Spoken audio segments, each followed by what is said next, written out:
Some places aren't abandoned. They're just waiting for someone who still knows how to listen. The rain had already settled into the wood by the time Caleb Turner pulled his old Ford pickup to a stop beside the barn. The engine ticking softly as it cooled, like a tired heart refusing to give out just yet. And for a moment, he didn't move, his hands resting on the wheel, eyes fixed on the silhouette ahead, a long, slanted structure leaning slightly into the wind, as if it had grown tired of standing alone after all these years. The faded red paint peeling in long strips, exposing gray timber beneath that looked more like bone than wood. And beside him, Scout sat upright in the passenger seat, ears forward, body still, not restless, not curious, just attentive, like he already knew this place carried more than dust and silence, like he had heard something long before they ever arrived. And Caleb exhaled slowly, the kind of breath a man takes when he knows there's no going back, even if he's not entirely sure where forward leads.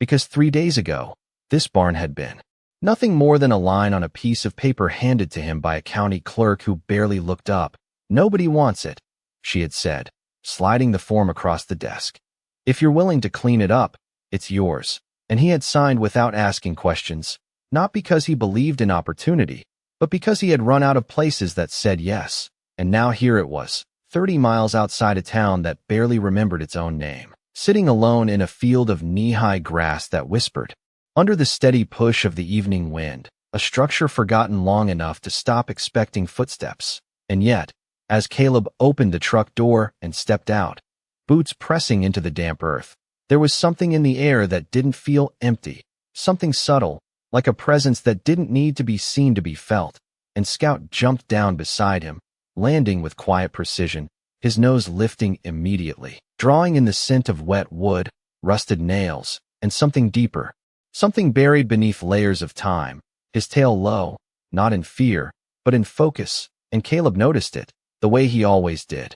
Because Scout didn't react without reason, not after everything they had been through together, not after years of trusting instincts over explanations. And as they walked toward the barn, each step bringing the structure into sharper detail, the crooked doors hanging slightly open, swaying just enough to tap softly against the frame with each passing gust, there came a sound that didn't quite belong to the wind, a faint, almost rhythmic creak from somewhere inside, too steady to be random, too soft to be accidental. And Scout stopped, just short of the entrance, ears rising higher, his body stiffening as if he had just crossed an invisible line. And for a second, Caleb felt it too. Not fear, not exactly, but a shift, like the air itself had taken a breath and forgotten to let it go. And he placed a hand on the barn door, the wood cold beneath his palm, worn smooth in places where hands had once passed again and again, and he pushed it open slowly, the hinges groaning in protest, revealing a wide, dim interior where dust hung in the fading light like suspended memories, beams stretching overhead, some bowed with age, others cracked but still holding, and the floor beneath his boots responded with a low, hollow echo that carried just a little farther than it should have. And Scout stepped in ahead of him, cautious but drawn forward, his nails clicking softly against the boards until, halfway across the barn, he stopped again, more suddenly this time, his head tilting, slightly to the right, then left, as if trying to align himself with a sound Caleb couldn't yet hear. And then it came, faint but unmistakable, a dull, spaced tapping from somewhere below, not loud enough to demand attention, but steady enough to refuse being ignored. And Caleb froze, his breath catching just slightly as he listened, counting without realizing it. 1, 2, 3, and then again, the same soft knock, as if something beneath the floor was answering a question he hadn't asked yet. And Scout let out a low, controlled sound, not a growl, not a bark, but something older, something instinctive, his paw lifting slowly before pressing down against a single plank, holding it there as if marking a place. And Caleb stared at that spot, the worn wood no different from the rest at first glance. And yet suddenly it felt important, like a sentence in a story he hadn't read yet, but somehow already understood mattered. And he crouched down, placing his hand flat against the floor, the grain cool and slightly damp beneath his fingers. And for a brief moment, there was nothing, just silence stretching thin across the space. Until there it was again, a faint vibration, subtle but real, pulsing upward into his palm, steady, patient, waiting, and Caleb's jaw tightened slightly, not in fear, but in recognition, because some things in life don't need to be explained to be understood. And as he glanced at Scout, whose eyes were fixed on him now,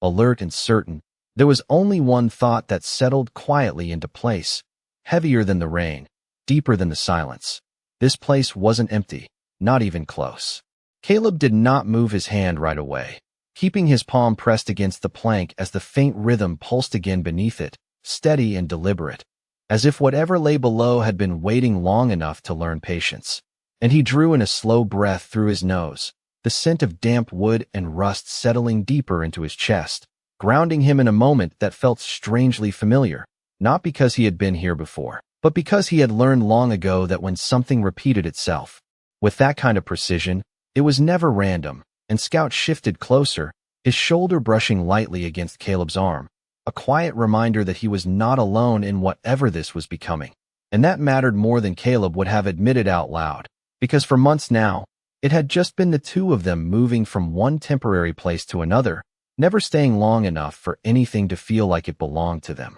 And yet here, in a structure that no one else wanted, there was already a sense that something had chosen to remain. And Caleb finally lifted his hand, fingers trailing slowly across the grain of the wood, searching for anything that might explain what he had felt, a seam, a gap, a difference in texture, and at first, there was nothing.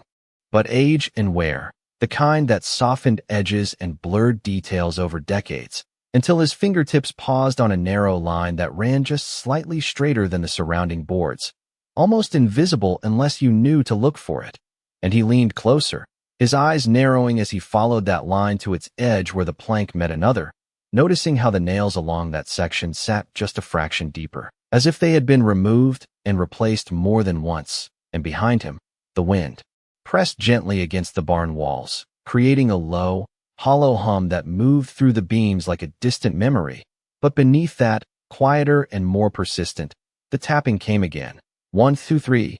The same spacing, the same restrained insistence, and Caleb found himself counting with it, not out of habit, but because something in him needed to understand the pattern, needed to know whether it was leading somewhere or simply repeating itself into nothing. And Scout lowered his head. Knew, but because of what they did not. And then, slowly, Caleb set the knife aside and placed both hands on the edge of the board, his fingers curling underneath as he began to lift, the wood rising inch by inch with a low groan that echoed softly through the barn, dust falling in fine streams as the seal of years gave way. And when the plank finally shifted enough to expose what lay beneath, the fading light from the doorway reached just far enough to reveal not dirt, not stone, but something else entirely, a surface too smooth, too deliberate to belong to the foundation of a forgotten barn. And Caleb felt his breath catch again, quieter this time, not from surprise, but from recognition,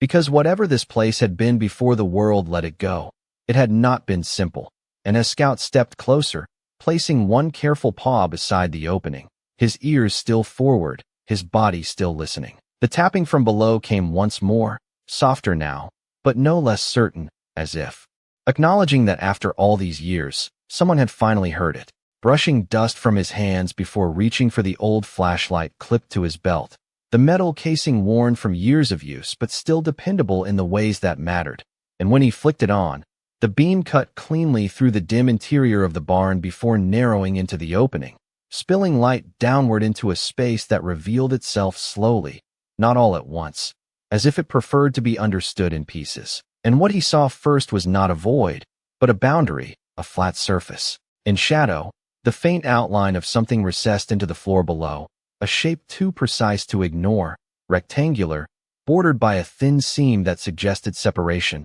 like a panel or a door, and along one edge, barely visible until the light struck it just right, there was a small circular indentation, no larger than a coin, positioned exactly where a hand might reach if it knew where to go. And Caleb felt something shift inside him then, not excitement, not fear, but recognition of intent. The quiet understanding that this had been designed to be opened, but only by someone patient enough to notice. And he withdrew his arm slowly, the beam of light lifting back up into the barn as he sat back on his heels, his gaze moving from the opening to Scout, whose eyes remained fixed on him with that same steady awareness, as if waiting, not for a command, but for a decision, and Caleb rested his hand briefly on the dog's neck, feeling the warmth there, the steady life that had carried them both through places far less forgiving than this. And he nodded once, not to Scout, but to himself, because whatever lay beneath that barn was no longer something he could walk away from,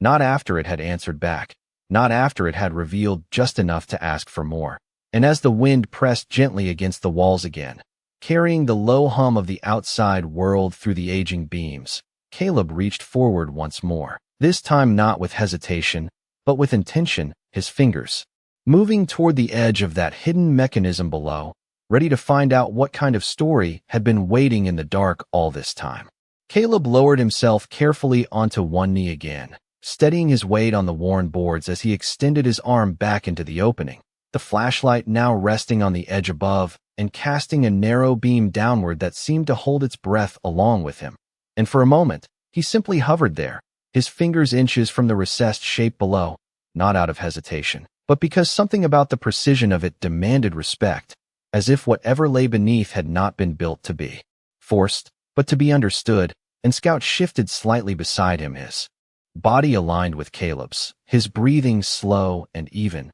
the quiet presence of a partner who did not question the moment, only honored it. And Caleb let his fingers descend the final inches until they met the surface below, the coolness of it immediate and distinct from the aged wood above, smoother, denser, holding the kind of stillness that did not belong to neglect but to intention. And he traced the faint grooves he had seen before, feeling how they intersected, how they formed a pattern that was not decorative but functional, guiding the hand rather than confusing it. And when his fingertips reached the circular indentation, they paused, resting there as if testing not just the shape, but the meaning behind it. And the tapping came again, softer now, almost like a response to his touch. And Caleb exhaled slowly, his thumb pressing lightly into that small recessed circle. And at first, nothing happened, no movement, no sound, just the quiet weight of the barn holding its place. In time, and then, beneath his hand, there was a shift, subtle but undeniable, a faint release, like a lock giving way after years of waiting. And he felt the surface beneath his palm adjust ever so slightly, the edges loosening as if recognizing the pressure in exactly the way it had been designed to do. And Caleb drew his hand back just enough to reposition, sliding his fingers along the seam that bordered the rectangular shape. And with a careful pull, the panel began to lift, not easily, but smoothly, the resistance of age present but not obstructive, as though it had been preserved rather than forgotten. And as it rose, the darkness beneath it deepened, not empty, but layered, holding something just beyond the reach of the light above. And Scout leaned forward, his ears rising higher, his body alert but not tense, as if what he sensed below was not a threat, but something important, something that had been waiting to be found rather than avoided. And Caleb set the panel aside. On the floor beside him, the wood above creaking softly in acknowledgement of the change, and he reached again for the flashlight, angling it deeper into the newly revealed space. And this time, the light traveled farther, revealing not just a surface, but a chamber, narrow but deliberate, its walls lined with the same smooth material, its edges clean, its construction precise in a way that felt almost out of place beneath a structure so worn above. And along the far side, partially illuminated by the beam, sat a long, rectangular object, positioned carefully as if it had been placed there with purpose rather than hidden in haste, its exterior coated in a thin layer of dust that softened its silence. And for a moment, he did not open it. He simply looked, studying the surface, the way the edges were reinforced with aged metal that had dulled but not rusted, the faint marks along its length that suggested it had been handled many times before it was hidden away. And Scout stepped closer, his nose hovering just above the case, drawing in its scent with slow,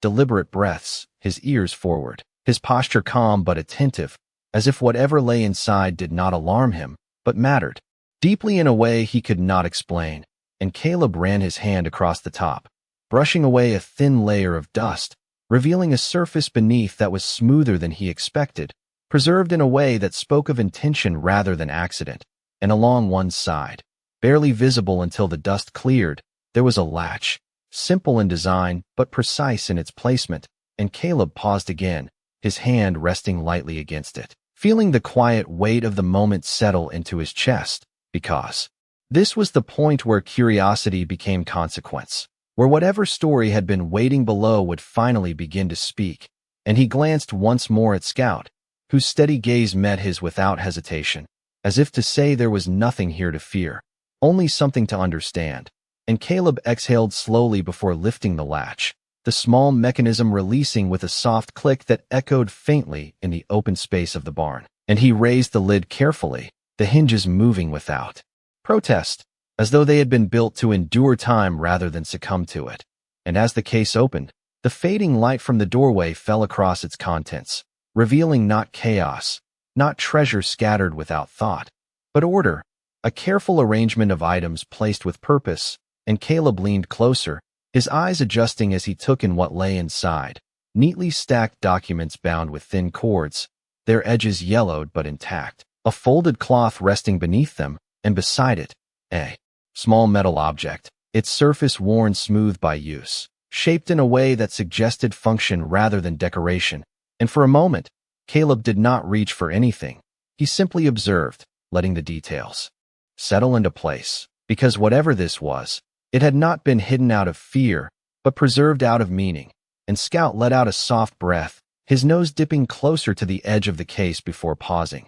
as if recognizing something within that went beyond scent, something tied to memory or instinct, and Caleb finally extended his hand, lifting the top bundle of papers with careful precision, the cord slipping free as he unfolded the first sheet, the paper thin but resilient, the ink faded, but still legible, and as his eyes moved across the lines, something shifted in his expression, not shock, not disbelief, but recognition of a truth that reached deeper than surface value. Because this was not just something left behind. This was something entrusted, something meant to be found by someone willing to look beyond what the world had dismissed. And as the wind moved softly through the barn once more, carrying with it the quiet hum of the fields beyond, Caleb understood something, without needing to say it out loud, that whatever had been hidden here was never meant for everyone. It was meant for the one person who would stay long enough to listen, and as he looked down at the contents of the case, his hand resting lightly against the worn edge, he realized that for the first time in a long while, he was no longer searching for a place to belong. He had already found one, and it had been waiting beneath his feet all along. Caleb kept his eyes on the page longer than he expected, not because the words were difficult to read, but because they carried a weight that did not belong to paper alone. Each line written with a steady hand that suggested patience, intention, and a kind of quiet certainty that did not need to explain itself. And as he turned the sheet slightly toward the light, the faded ink revealed fragments of something more than simple records, names, dates, coordinates measured in miles and acres, references to boundaries and ownership, but also something else woven between them, notes written in a different style, more personal, almost reflective, as if the one who had written them understood that whoever found this would not just be looking for information, but for meaning, and Scout remained close, his body settled now beside Caleb, no longer searching, no longer tense, just present, as if his role in finding this place had shifted into something quieter, something watchful, and Caleb lowered the paper slowly, setting it aside with care before reaching for the smaller object within the case, lifting it into the light where its shape became clearer. A compact metal instrument, solid and balanced in his hand, its surface worn smooth at the edges but still holding the faint outline of engraved markings, numbers arranged along a curved edge, and a small needle fixed at its center, resting still for now, but unmistakably designed to move, and Caleb turned it gently, the weight of it settling into his palm with a familiarity he could not quite place at first, until something in his memory aligned, something from years ago when direction had meant survival. And he exhaled quietly, not in surprise, but in understanding, because this was not just an object, it was a guide, something meant to point, to lead, to show a way forward when the path itself was not obvious. And he placed it carefully beside the open case, his attention returning to the documents as he unfolded another page, this one thicker, its edges reinforced, a map drawn with careful precision, the lines clean despite their age, outlining a stretch of land that extended far beyond the barn itself, marking points that seemed to connect rather than stand alone. And as he traced one of those lines with his finger, he noticed how it aligned with the notes from before, the distances matching, the directions consistent, forming something larger than a single location, something that reached outward, beyond what could be seen from where he stood. And Caleb leaned back slightly, his gaze shifting from the paper to the open doorway of the barn where the last light of day had begun to soften into evening, the sky beyond fading into deeper shades as the wind carried a low, steady hum across the fields. And for a moment, everything felt still, not empty, but full, as if the silence itself had something to say if he was willing to hear it. And Scout lifted his head, following Caleb's gaze toward the horizon before looking back at him, his eyes calm, steady, certain in a way that did not need words. And Caleb felt that same quiet certainty settle into him, not as a sudden realization, but as something that had been building since the moment they arrived. Because this was never just about finding something hidden, it was about being led to something that continued beyond the first discovery. And he gathered the papers carefully, placing them back into the case with the same care they had been given before him, leaving the map resting on top for one last look. And as he studied it again, his eyes following the path it suggested, he understood that whatever had begun beneath this barn did not end here. It extended outward, waiting to be followed step by step, not rushed, not forced, but uncovered with the same patience that had revealed it in the first place. And as the light faded further and the first hint of night settled into the edges of the sky, Caleb closed the case gently, his hand resting on it for a brief moment before lifting it again, this time not as something found, but as something carried, because some discoveries are not meant to stay where they are uncovered. They are meant to guide the next step. And as he stood slowly, the worn boards beneath his boots steady despite their age, he knew without needing to say it that this was only the beginning of a path that had been waiting for someone willing to follow it all the way through. Caleb stepped out of the barn just as the last stretch of daylight slipped below the horizon, the sky turning a deep blue that carried a quiet kind of stillness across the open land. And for a moment, he paused on the threshold, the case held firmly in one hand, the map folded carefully beneath his arm, while Scout moved a few steps ahead, his nose lifting into the cooling air as if testing the direction of something unseen. And the wind shifted gently across the field, brushing through the tall grass in long, slow waves that whispered against each other like voices too soft to fully hear.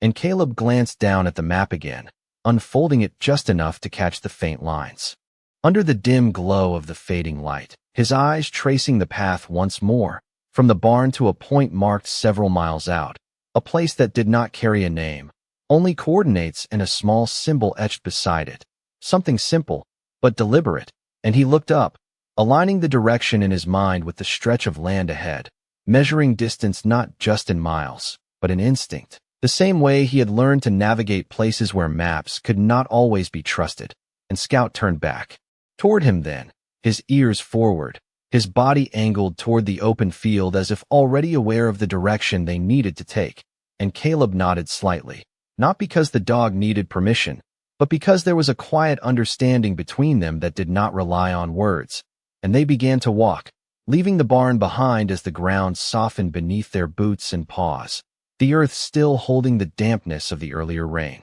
each step carrying them farther from what had been found, and closer to what had yet to be understood. And the night settled slowly around them, not heavy, not oppressive, but calm, the kind of darkness that did not hide things, but revealed them in a different way. And as they moved across the open land, the sounds of the world shifted, the distant hum of wind, the faint rustle of grass, and beneath it all, something else, something subtle, a rhythm that Caleb could not hear with his ears, but could feel in the steady pace of his steps, as if the path itself carried a quiet guidance forward. And after what felt like a mile or more, though he did not check the distance, Scout slowed, his pace shifting from steady movement to careful observation, his head lowering slightly as his ears flicked toward the ground. And Caleb noticed it immediately, stopping just behind him as the dog circled once, then twice, before settling near a patch of land that looked no different from the rest, flat,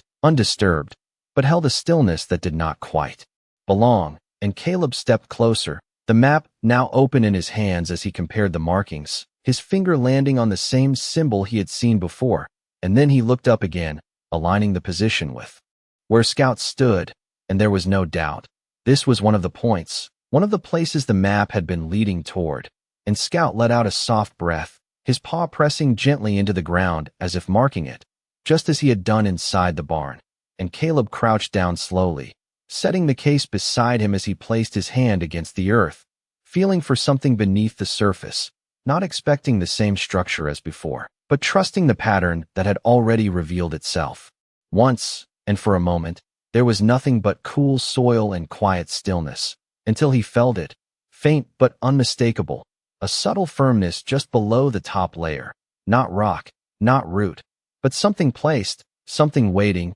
and Caleb's expression did not change much, but something inside him settled deeper, because this was no longer coincidence. This was design, a sequence laid out with intention. And as he brushed aside a thin layer of dirt, revealing just the faintest edge of something beneath, he understood that whatever had been hidden beneath the barn was only the beginning. And this path, this quiet trail of discoveries, had been waiting not just to be found, but to be followed, step, by someone willing to keep going even when the answers were not yet clear. And as Scout remained beside him, steady and certain, Caleb realized that sometimes the most important things are not given all at once. They are revealed slowly, in pieces, to those who stay long enough to see them through. Caleb brushed the remaining layer of soil aside with steady, deliberate movements, not rushing, not forcing, as if the ground itself deserved the same patience the barn had demanded, and little by little, the shape beneath began to reveal itself, a narrow metal plate set just below the surface, its edges clean and defined despite the years it had spent hidden beneath the earth, and he paused for a moment, his hand resting lightly against it, feeling the coolness of the material through his fingertips, the same quiet certainty returning that this was not something lost, but something placed with intention, and Scout stood close beside him, his body angled slightly toward the spot, his breathing calm but focused, his presence steady like a silent confirmation that they were exactly where they were meant to be, and Caleb reached for the compact instrument from the case, the one with the small needle at its center, and held it carefully above the plate, watching as the needle trembled slightly before settling into a direction that aligned not with the horizon, but with the object beneath his hand, and he narrowed his eyes just slightly, adjusting his position, testing the movement, and again the needle shifted, then steadied, as if responding not to the world above, but to something embedded below, and Caleb let out a slow breath, the kind that comes when uncertainty begins to shape itself into understanding, and he lowered the instrument, setting it gently beside the exposed plate before running his fingers along its edge, searching for a seam, a point of entry, something that mirrored what he had found in the barn, and it did not take long before he felt it, a faint indentation along one side, almost invisible beneath the thin layer of soil that had concealed it, and he pressed lightly, testing, and just like before, there was a subtle response, a quiet release that spoke of a mechanism still intact, still waiting, and the plate shifted slightly beneath his touch, just enough to confirm that it was not fixed in place, and Caleb adjusted his grip, his hand steady as he lifted, the metal rising with a soft resistance before giving way, revealing a narrow compartment beneath, smaller than the one in the barn, but no less deliberate, and he angled his body closer, the dim light of the night offering little visibility, so he reached back for the flashlight, directing its beam downward into the opening, and what it revealed was not a collection, not an assortment of items, but a single object, placed precisely at the center, wrapped in a protective layer that had preserved its form, and Caleb studied it for a moment before reaching in, his hand moving carefully as he lifted it from its resting place, the material soft but durable, unfolding slightly as it met the open air, and when he pulled it fully into the light, the shape became clear, a second map, but different from the first, more detailed, more intricate, lines intersecting in a way that suggested not just distance, but sequence, a path that connected multiple points into something larger, something purposeful, and Caleb felt something shift inside him again, deeper this time. Because this was no longer a single discovery, it was a system, a series of steps laid out with precision, each one leading to the next, not randomly, but intentionally, and Scout moved closer, his nose brushing lightly against the edge of the map before he lifted his head again, his gaze moving outward into the darkness beyond, as if already aware that the path did not end here, and Caleb folded the new map carefully, placing it alongside the first, his hands steady despite the weight of what he was beginning to understand. And as he looked out across the open land, the night stretching quietly in every direction, he realized that whatever had been hidden beneath this ground was not meant to be found all at once. It was meant to be followed, piece by piece, by someone willing to continue. And as he stood slowly, the map secured in his grasp, he knew that the path ahead was no longer a question. It was an invitation, one that did not demand anything, but offered everything to those who chose to walk it. Caleb stood there for a long moment without moving,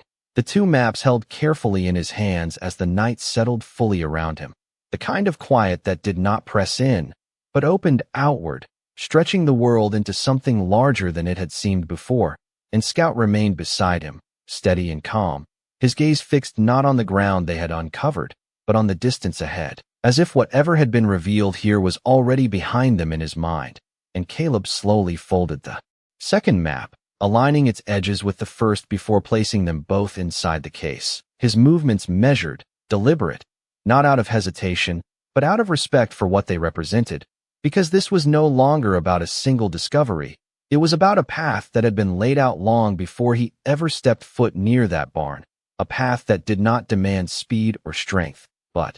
patience, attention, and a willingness to continue even when the full picture was still out of reach. And he closed the case gently, the soft click of the latch sounding quieter now beneath the open sky. And when he lifted it, the weight felt different, not heavier, but meaningful, like carrying something that had chosen to be carried. And he turned his gaze back toward the direction they had come from, the barn no longer visible in the darkness, but still present in his mind, not as a broken structure left behind, but as the place where something had begun. And he understood then that some places are not meant to be kept. They are meant to be followed from, starting points rather than destinations. And Scout took a few steps forward, then paused, looking back just long enough to meet Caleb's eyes before turning again, his path already set. And Caleb gave a small nod, more to himself than anything else, before stepping forward to follow, the ground firm beneath his boots, the air cool against his face.